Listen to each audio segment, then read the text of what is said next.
Speaker గారు ఇచ్చిన దానికి మా అడ్వకేట్ ద్వారా మనం రిప్లై పంపించడం జరిగింది. మళ్ళీ నాకు స్పీకర్ నుంచి ఇంకా పిలిపేం రాలేదు. వచ్చినప్పుడు నేను నా అడ్వకేట్ వెళ్ళి మేము ఇస్తాం తప్పకుండా. అదే విధంగా మేము ఇచ్చినటువంటి రిప్లై ఇప్పటిదాకా మాకు వచ్చిన దానికి మేము రిప్లై జవాబు ఇచ్చాము ఒకటి. కానీ ప్రత్యేకంగా మమ్మల్ని మరి ప్రెసిడెంట్ గమ్మని ఎక్కడ స్పీకర్ గారు ఇప్పటిదాకా చెప్పలేదు. చెప్పినప్పుడు నేను వ్యక్తిగతంగా పోయి క్రాస్ ఎగ్జామినేషన్ పిటిషనర్స్ ఉంటుందని నేను అనుకుంటున్నాను.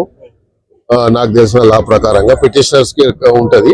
తర్వాత నన్ను పిలుస్తుండొచ్చు. నన్ను పిలిచినా కూడా నేను తప్పకుండా వెళ్ళి నా ఎక్స్ప్లెనేషన్ మీరు రాజీనామా చేస్తారు లేదంటే అనర్హత వేటు పడుతుందనే భయంతో ఇట్లా అఫిడవిట్ దాఖలు చేశారు అని చెప్పేసి రెండే ఇష్యూలు. రాజీనామా చేయాల్సిన పరిస్థితి వచ్చినా, ఒకవేళ అట్లా డిస్క్వాలిఫికేషన్ వచ్చినా, నేను ప్రజాబలంతో ఇన్నిసార్లు గెలిచాను.